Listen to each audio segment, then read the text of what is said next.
maintenant notre série d'homélies sur la prière que nous avons commencé pour cette période de l'Avent. Souvenez-vous, nous nous sommes dit qu'il était bon d'avoir un thème que nous allons suivre pendant ce temps de l'Avent. Et ce thème, c'est la prière. Quoi de mieux pour préparer notre cœur à recevoir Jésus? Alors j'ai essayé de commencer par nous faire comprendre les fondements de la prière. C'est cette amitié que nous pouvons avoir, chacun de nous, avec Dieu. Ce qui fait la spécificité de la foi chrétienne, c'est de croire que Dieu veut vivre cette amitié avec chacun de nous. Dites cela à un musulman ou à un juif, il serait scandalisé parce que cela leur paraît un abaissement trop grand pour ce Dieu qui est tout-puissant. Et voilà que justement, le caractère inouï de notre foi, c'est que nous croyons que ce Dieu s'est fait proche. Le Tout-Puissant est devenu tout proche. Et Jésus nous dit cela. Le soir du jeudi saint, il nous dit « Je ne vous appelle plus serviteurs, mais je vous appelle mes amis. » Dieu veut vivre avec nous une amitié. Et le jour où nous allons comprendre dans notre foi que notre foi, c'est une amitié que le Seigneur veut vivre avec chacun de nous, de manière personnelle, à l'image des grandes amitiés que nous pouvons vivre avec nos amis, eh bien alors notre foi va basculer, notre vie va basculer. Je comprends ce que c'est que la prière. La question n'est plus pourquoi prier, ou est-ce que j'ai envie de prier, ou j'ai pas envie de prier. La question est, est-ce qu'il m'attend? Est-ce qu'il a besoin de moi? Est-ce qu'il me désire? Et si c'est oui, ce qui est le cas, alors je suis là pour lui. Alors je réponds à la prière. Et si nous nous posons la question, est-ce que vraiment j'ai envie de prier? La réponse est pratiquement assurée que non. On n'a pas toujours envie de prier. C'est pas, même si on a ce désir de Dieu, quand je prie, c'est pas le soir, quand je suis fatigué, après une belle journée de mission, je rentre et je prie au pied de mon lit. C'est pas l'extase, je vous assure. Je suis plutôt fatigué. Mais je ne suis pas là pour me dire est-ce que j'ai envie ou pas, est-ce que ça va me faire du bien ou pas. Si j'ai envie de me détendre, il faut que j'aille, je sais pas, aller au cinéma ou faire quelque chose qui me détende.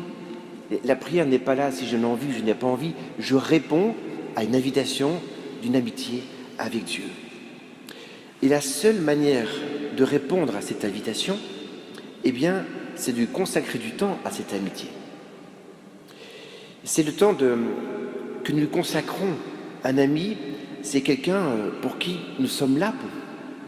Et dès qu'il y a un problème, nous sommes là. Et c'est dans l'infinité que se joue notre amitié. C'est pareil avec Dieu.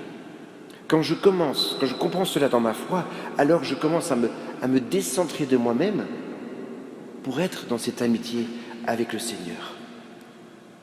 Et c'est vrai que Dieu nous a tellement aimés.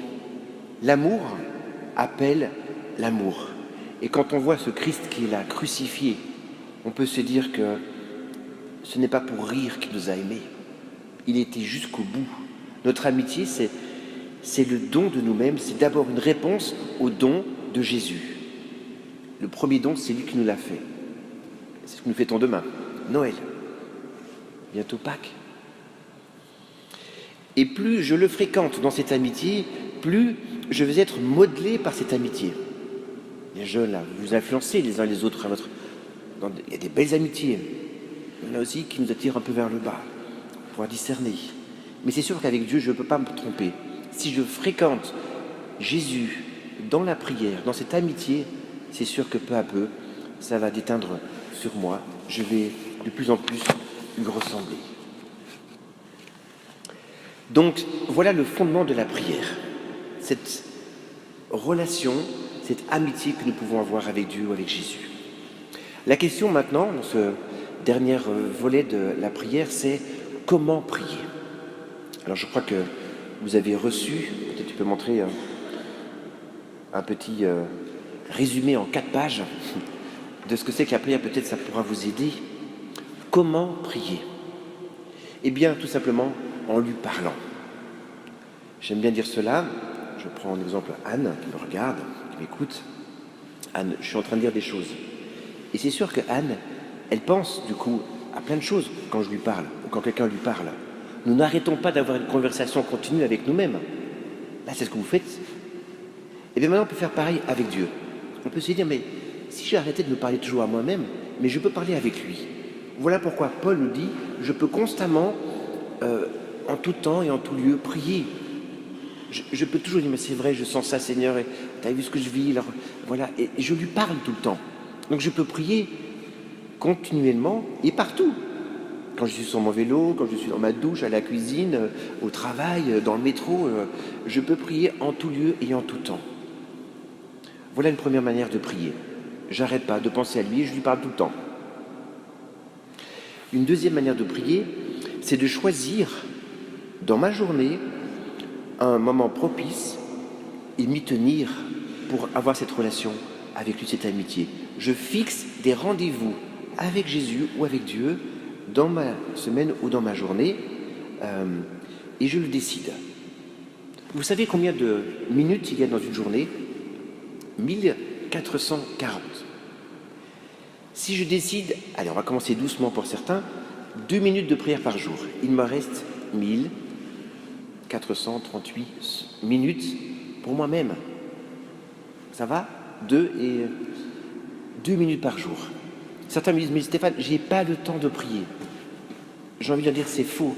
Tu ne prends pas le temps de prier. Tout est une question de hiérarchie des valeurs. Si pour toi la prière, c'est pas très important et que tu la relais à un autre plan, qu'est-ce que tu fais ? Donne-moi ton emploi du temps, je vais te dire quelles sont tes priorités.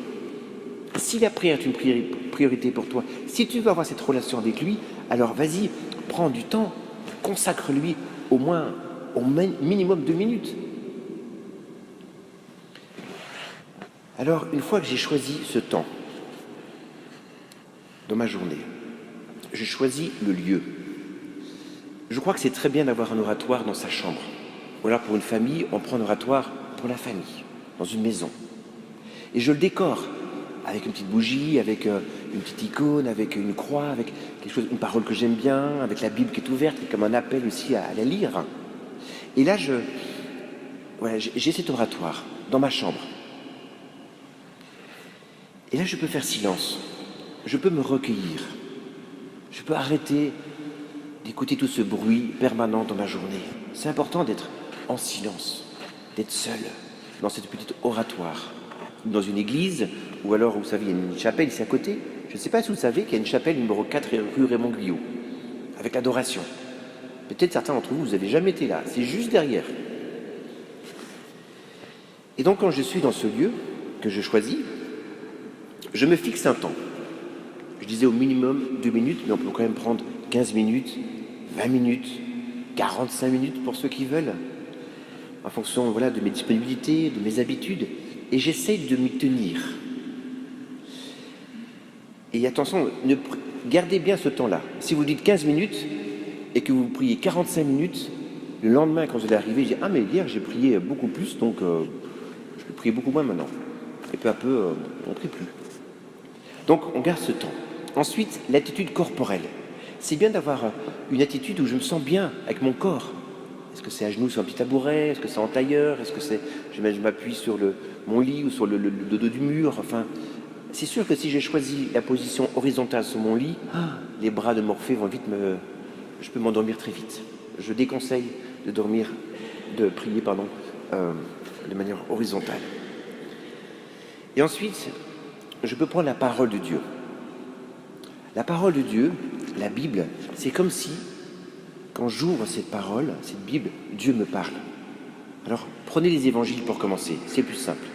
Les évangiles, c'est quand Jésus me parle. Et là, je peux visualiser la scène que je lis. Je prends un exemple très classique, Zachée, qui est dans son arbre, je vois Jésus qui passe par en dessous, qui passe là, et puis il y a ses disciples, il y a cette foule, il y a ce village, je sens les odeurs, je vois les choses, je fais appel à mes sens. J'imagine dans ma tête tout ce que je peux lire. C'est bon de faire appel à ses sens. Et puis ensuite, je peux regarder ce qui se dit dans cet évangile. Je peux me laisser rejoindre par le texte. Zachée, descends, je veux faire ma demeure chez toi. Voilà peut-être une phrase qui peut me rejoindre. Et je m'arrête sur cette phrase et puis je peux la goûter, essayer de la comprendre. Qu'est-ce que tu veux me dire, Seigneur? Ah oui, tu veux venir chez moi? Peut-être comme demain à la crèche et tu veux venir dans ma vie? Qu'est-ce que tu veux me dire? Certains me disent, mais Dieu ne me parle pas. Tu as ouvert la Bible, tu as essayé de comprendre ce qu'il te dit exactement. Il te parle. Le grand problème, c'est qu'une fois qu'on commence à prier, je ne sais pas si vous vivez ça, je pense que oui, c'est que du coup, mon imagination, tout de suite, je suis parti ailleurs. On a énormément de distractions quand on prie. Alors, les distractions, c'est comme les mouches. S'il y a des mouches qui arrivent pour t'embêter, qu'est-ce que tu fais? C'est quoi le geste? D'accord? Je les chasse, les mouches. Je dis, allez-vous-en. Et en effet, elles partent. Et là, je peux me concentrer à nouveau. Mais une fois que j'ai chassé les mouches, que font-elles? Elles reviennent, les vaches. Les mouches. Elles reviennent. Donc là, je peux intégrer mes distractions dans ma prière. Je réveille, je prie, c'est l'heure où je suis là, exaché, tout ça, et puis je vois l'arbre, puis je vois des arbres, des sapins, puis je vois la montagne, je vois la neige. Ah, ça y est, je suis en train de skier. C'est vrai, c'est bientôt les vacances. Oh Seigneur Jésus, si je pouvais. Et là, je suis complètement ailleurs, quoi. Mais là, je peux intégrer ma distraction dans ma prière. Seigneur, je te prie pour mon temps de repos.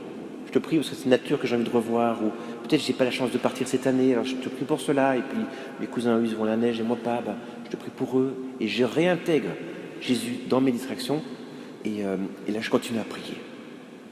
Et puis, je peux terminer par un autre Père. Donc, je peux prier avec la parole de Dieu. Voilà une deuxième manière de prier. Une troisième manière de prier, c'est la prière d'alliance. J'aime beaucoup cette prière parce qu'elle est merveilleuse. Vous pouvez la prier en couple, en famille, personnellement. C'est la prière du veilleur, ça le fait le soir, avant de s'endormir, en 3 points. Merci, pardon, s'il te plaît. Ces 3 mots qu'on ne dit pas assez dans la vie d'une famille, d'un couple, d'un célibataire. Merci pour ce que tu es, pardon, s'il te plaît, aide-moi. Alors voilà, c'est ça, c'est tout simplement, je rends grâce pour tous les passages de Dieu dans ma journée. Aujourd'hui, pourquoi vous pouvez dire merci? On peut prendre un micro et dire dans l'assemblée, dites-moi pourquoi vous voulez rendre grâce. J'ai accueilli ma sœur, j'ai eu une parole sympa, on a fait un bon repas à midi, c'était très chouette, etc. On a eu une belle célébration. Merci Seigneur, merci. Pendant le carême, on va travailler la question de la gratitude. Un nouveau parcours. Bref, je peux dire merci. Pardon, je me rends compte qu'il y a des attitudes, des gestes, des paroles que j'ai posées qui ne sont pas justes, qui ne sont pas de toi Seigneur. Pardon pour cela. Je t'ai oublié, j'ai pas fait attention aux autres. Pardon. S'il te plaît, aide-moi demain par recommencer. Ce conflit que j'ai avec ce collègue, aide-moi à comprendre que c'est aussi un enfant de Dieu. Donne-moi d'avoir aussi ton... Voilà, ta pensée pour lui. J'aimerais bien apprécier cette personne. Je n'arrive pas, aide-moi. Et le soir, quand je relis, je regarde aussi comment Dieu m'a aidé. C'est très beau cette prière. Merci, pardon, s'il te plaît. Une quatrième, c'est la dernière, je vous rassure, manière de prier, c'est la Lectio Divina. Pareil, elle se déroule en 3 étapes. D'abord, je fais tous les préambules, le lieu, le temps, ma manière d'être, mon attitude, puis j'ouvre la parole de Dieu. Un peu au hasard. Et là, je lis la parole de Dieu. Je lis ce que j'ai sous les yeux. Et c'est vrai, très souvent, il y a des concordances, ça me renvoie dans un autre passage, un autre verset dans notre évangile, et puis lui-même me renvoie à Isaïe dans l'Ancien Testament, qui lui-même fait référence à une autre. Et bref, je commence comme ça à voyager, sans vraiment savoir où je vais, dans la Bible. Donc ça, c'est d'abord la lectio, donc je lis et je vois où, je ne sais pas très bien où elle me renvoie. Ensuite, la méditatio, donc la ruminatio, je vais mastiquer, je vais ruminer la parole de Dieu, un peu comme ce que je vous disais tout à l'heure, et je me laisse travailler par elle. Et enfin, la 3e étape, c'est la méditatio. Là, je prie, je regarde ce que le Seigneur a à me dire à travers tous ces versets que j'ai lus de par la Bible. Et très souvent, je suis très étonné de voir combien le Seigneur a quelque chose à me dire à travers la parole de Dieu. Alors, il faut que j'arrête là. Vous voyez, il y a bien des manières de prier. Vous pouvez prier devant l'adoration, prier avec le chapelet, avec Marie, faire différents mystères. C'est magnifique de prier avec le chapelet. Chacun, je crois que c'est à chacun. Il y a des milliers de manières de prier. Chacun a trouvé comment prier. Ce que je dirais pour moi, pour terminer, c'est que la prière, elle est comparable à l'amour dans un couple. Ce qui fait la force d'un couple, c'est la volonté qu'il a de durer, de dire voilà, je te choisis, toi, mon épouse, je veux t'aimer jusqu'à la fin de ma vie. Je te choisis, toi, mon mari, jusqu'à la fin de ma vie, dans la joie et les difficultés. C'est ce qu'on dit dans l'échange de consentement. Donc j'engage ma volonté. Je crois que dans la foi et dans la prière, c'est pareil. Seigneur Jésus, je choisis cette amitié. Je veux vivre avec toi. Depuis que je suis avec toi, ma vie change. Et je crois qu'un couple qui ne prie pas est un couple qui est en danger. Un chrétien qui ne prie pas, c'est un chrétien qui est en danger. Alors, demandons cette grâce. C'est vraiment une grâce, parce que c'est un don, la prière. De pouvoir avoir cette intimité avec Dieu, cette relation personnelle avec lui, cette amitié. Et c'est vrai que la prière me fait tellement grandir. La prière personnelle et communautaire, il y a aussi des groupes de prière. Tous les 15 jours, il y a un groupe de prière ici. Là, c'est une prière communautaire maintenant. Bref, la prière, je crois vraiment, elle change une vie. Elle la fortifie, elle l'oriente, elle la purifie, elle lui donne un sens. Et puis, aussi vers ce chemin d'espérance de nous retrouver un jour face à face avec le Seigneur. Alors demandons au Seigneur cette amitié. Lui, il nous attend en tout cas. Amen.